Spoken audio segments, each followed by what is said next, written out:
Hello, friends.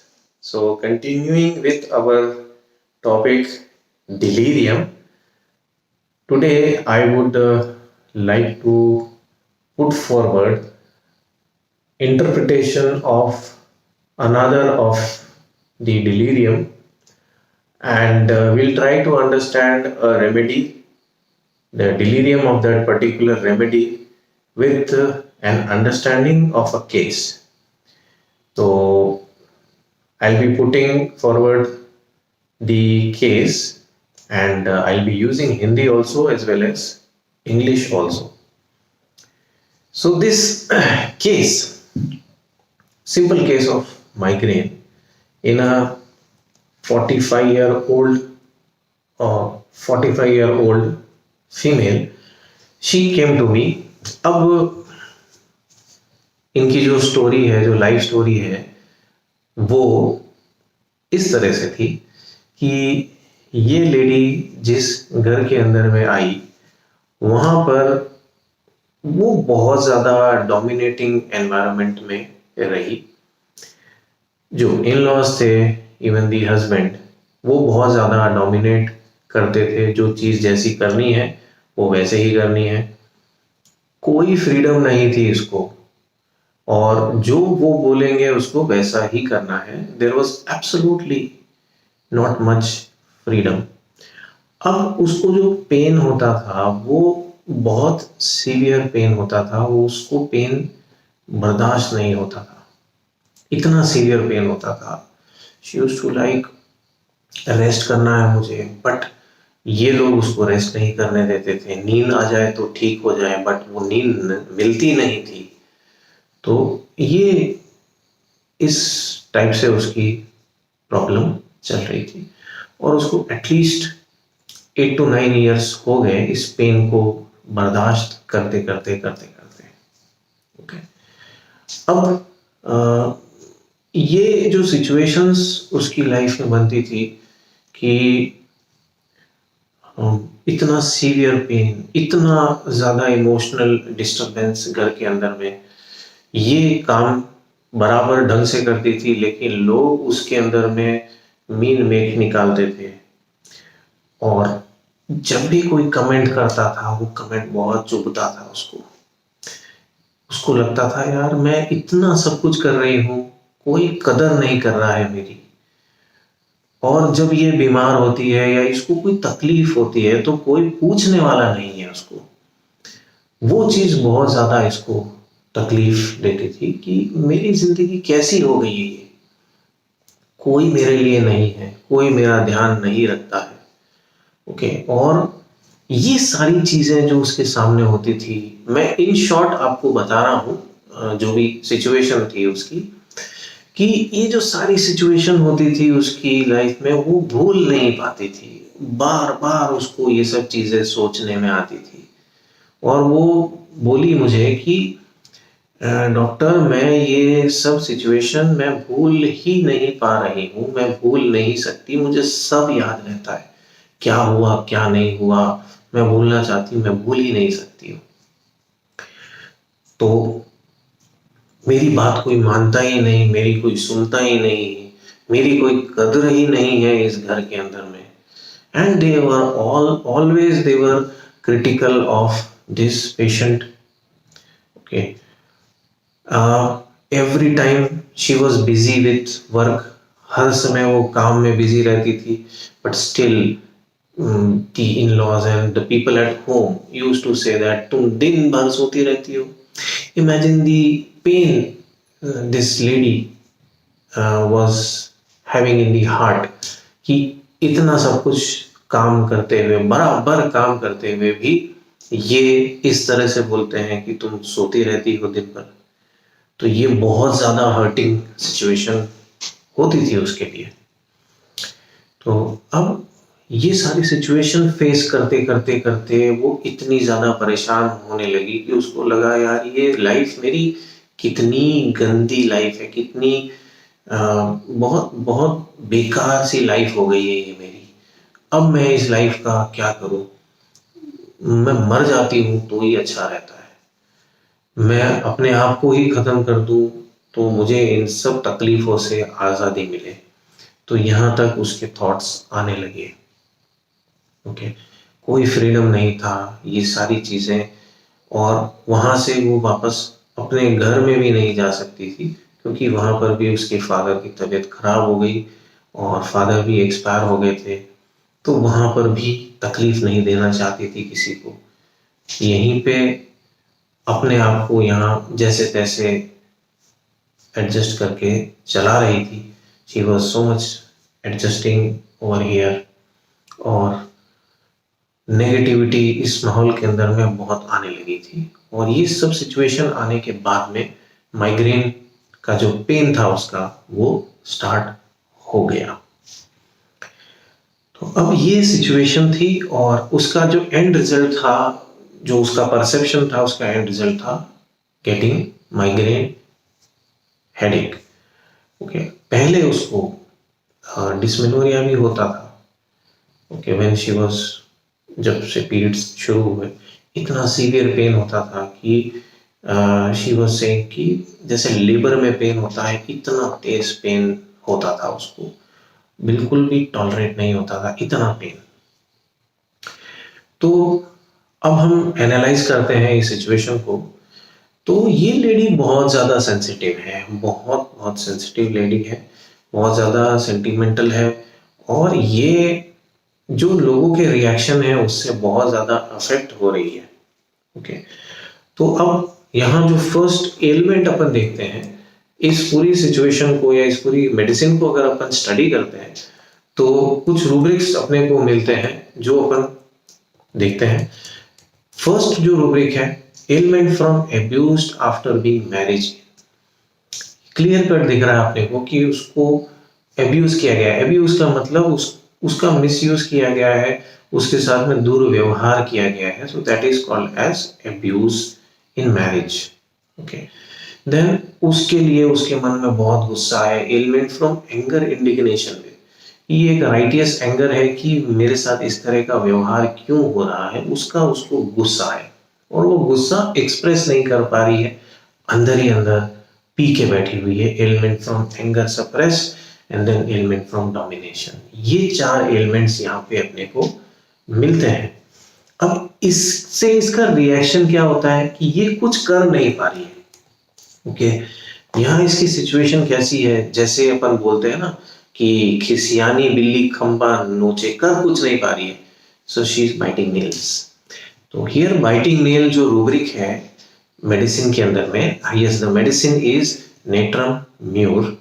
तो यहाँ पे जो बाइटिंग नेल हो रहा है, वो बाइटिंग नेल का मतलब ये है कि मैं कुछ नहीं कर पा रही हूँ, सिर्फ टेंशन में बस अपने नाखून खा रही हूँ। This is metaphoric understanding of this particular rubric of natrum mur. तो अब क्या है कि जैसे उसने बोला कि मैं बिल्कुल टॉलरेट नहीं कर पा रही हूँ, मैं भूल ही नहीं पा रही हूँ ये लोग मेरे साथ क्या कर रहे हैं। तो this is dwells past disagreeable occurrences on grief therefore too. Dwells recalls disagreeable memories. तो ये रिकॉल करती है, इसीलिए ये भूल नहीं पाती। ठीक है, देन ब्रूडिंग ग्रीफ ओवर। तो ये नेट्रम्यूर की ब्रूडिंग और ये नेट्रम्यूर की ड्वेलिंग होती है ऐसी सिचुएशन के अंदर में जहां नेट्रम्यूर बीमार पड़ता है।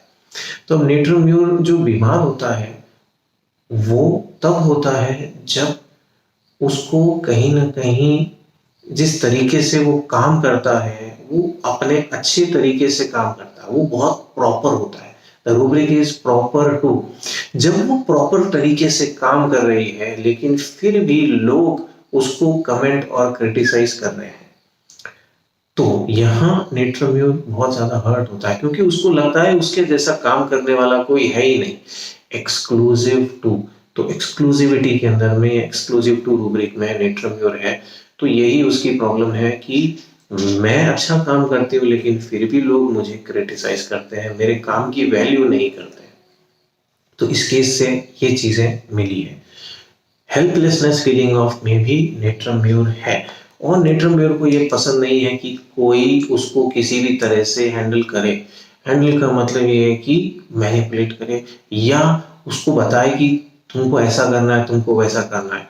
नेट्रम म्यूर कंटेम्प्टुअस के अंदर में भी है, थोड़ा घमंड भी होता है और साथ में एक्सक्लूसिविटी तो है ही। तो उसको बर्दाश्त नहीं होता है कि कोई मुझे इस तरह से मुझे ये काम बता रहे हैं, नहीं ये नहीं चलेगा। तो वो हर्टिंग होती है नेट्रम म्यूर के लिए। तो अब क्या होता है कि जब वो दुखी होने लगता है, धीरे धीरे हेल्पलेस हो जाता है, कुछ कह नहीं पाता है, तो वो जाता है दुख वाली सिचुएशन में।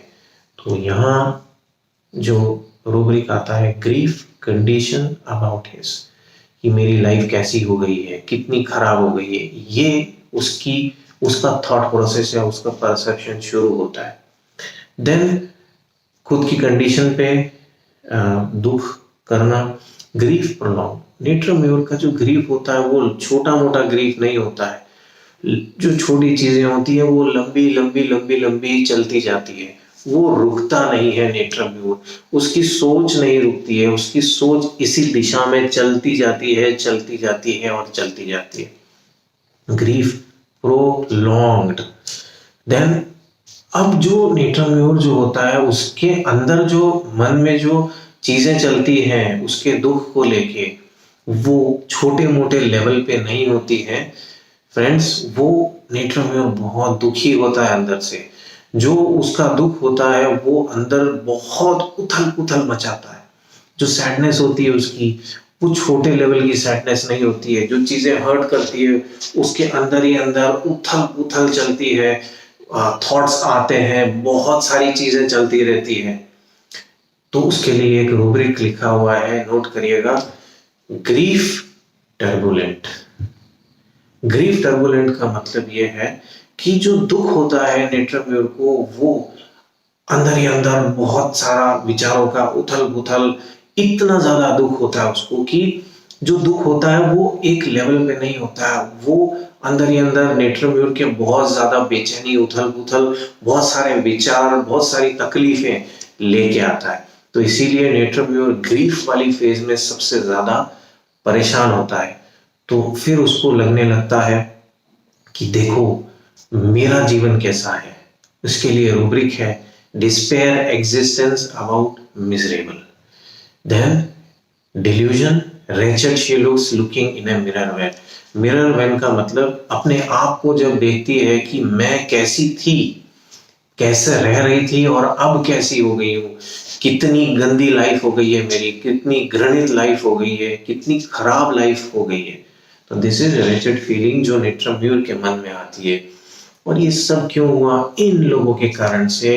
इन लोगों ने मेरा सब सुख चैन सब कुछ छीन लिया। तो यहाँ नेट्रम म्यूर क्या देख रहा है? Delusion thieves house in. इन लोगों ने सब कुछ चुरा लिया, मेरा सुख चैन सब कुछ चुरा लिया, मेरी वैल्यू, मेरी डिग्निटी सब कुछ चुरा ली। डिल्यूजन थीव्स हाउस इन, जो उसका स्पेस है उसके अंदर में ऐसे लोग हैं जो कॉन्स्टेंटली इस तरह की सिचुएशन क्रिएट कर रहे हैं कि उसकी वैल्यू हमेशा डाउन हो रही है, उसको लोग समझ नहीं रहे हैं, ठीक है, उसकी डिग्निटी हर्ट हो रही है। तो ये नेट्रम म्यूर की सबसे बड़ी वीकनेस या कमजोरी होती है, जहां बहुत हर्ट होता है तो उसको एप्रिसिएशन नहीं मिलता है, ठीक है। तो यहां वो ये सोचने लगी। अच्छा, अब क्या होता है? वो नेट्रम म्यूर जान करके चीजें याद करता है क्योंकि वो अंदर से बहुत परेशान होता है, लेकिन इन सब चीजों से दुख भी होता है, ठीक है। नेट्रम म्यूर को ये सब चीजें याद करके दुख भी होता है, लेकिन वो याद भी करता है। तो ये नेट्रम म्यूर के लिए एक रूब्रिक है, मासोकिज्म। मासोकिज्म का मतलब ये होता है कि जिस चीज से दूसरों को तकलीफ या दर्द होता है उस चीज से इसको खुशी होती है। तो ये सब चीजें जो दुख है ये सब रिकॉल कर करके नेट्रम म्यूर अपना टाइम निकालती है, वही चीजें याद करती है, जो चीजें उसको हर्ट करती है वही चीजें याद करती है। ये नेट्रम म्यूर का मैसोचिज्म है। देन अब यहाँ वो ये सोचने लगी कि मेरा जीवन बेकार है, मुझे मर जाना चाहिए, मेरा कोई वैल्यू नहीं है यहाँ पे, मैं मर जाऊं तो ही अच्छा है। अब देखिए, लाइफ एंड करना इज अ वेरी वेरी, या उनके विचार आना भी, this is very wrong thing. यहाँ पर क्या है, आपका जो बैलेंस है माइंड का, वो बैलेंस जो है वो डिस्टर्ब हो गया। अब बैलेंस डिस्टर्ब होने की वजह से इस तरह के नेगेटिव से नेगेटिव थॉट्स आ रहे हैं। Ending life is the most negative thought a person can ever have. तो यहाँ क्या है, मेंटल बैलेंस आपका ऑफ ट्रैक हो गया है। अब इस ऑफ ट्रैक मेंटल बैलेंस की वजह से ये इस तरह के थॉट्स में चला गया। अब नाउ ट्राई टू अंडरस्टैंड। अब यहाँ ये जो स्टेट है, this is a state of delirium friends, this is a state of delirium. यहाँ नेट्रम और डिलीरियम की स्टेट में पहुंच गया है। अब ये डिलीरियम कहाँ से आया है, ये जो तकलीफें हैं, ये जो पेन है उसकी लाइफ में, उसकी वजह से नेट्रम और डिलीरियम वाली स्टेट में गया है। और ये डिलीरियम क्या है कि मुझे अपनी लाइफ एंड करनी है, डेथ डिजायर्स। तो अब आप समझिए कि अगर आप बर्ड्स आई व्यू देखते हैं, अगर ऊपर से देखते हैं, तब आपको डिलीरियम समझ में आता है। तो जो डिलीरियम रूब्रिक है नेट्रम म्योर का, डिलीरियम पेन्स फ्रॉम, दर्द से डिलीरियम में जाता है। तो ये जो दर्द है नेट्रम म्योर का कि मेरी वैल्यू नहीं है, मेरी डिग्निटी हर्ट हो गई, मुझे अप्रिशिएट नहीं किया गया, क्रिटिसाइज किया गया, अब्यूज किया गया, यहां से नेट्रम म्योर का पेन शुरू होता है। और वो इस लेवल तक जाता है कि वो ग्रीफ में होकर के, डिस्पेयर में होकर के, रेजिड फीलिंग से होकर के डिलीरियम में जाकर के डेथ डिजायर्स तक सोचने लगता है। तो my dear friends, this is how you interpret or decipher delirium in a case. So once you have the whole information, the whole data, तो you can interpret. अभी पेन आप देखो, लेबर लाइक पेन्स हो रहे हैं उसको, इतने severe pain वो मैनेज नहीं कर पा रही है। ओके, फिजिकल ब्लेन में भी यही हो रहा है कि हेडेक जो है वो इतना सीवियर हो रहा है कि वो मैनेज नहीं कर पा रही। So mind and body corresponds to everything matches once you try to interpret the mind and the body. So this is about delirium aspect of nature more. एक aspect था delirium का, nature म्योर का, I tried to explain through a case. If there is any query regarding this, please post. I'll definitely like to answer it. Thank you.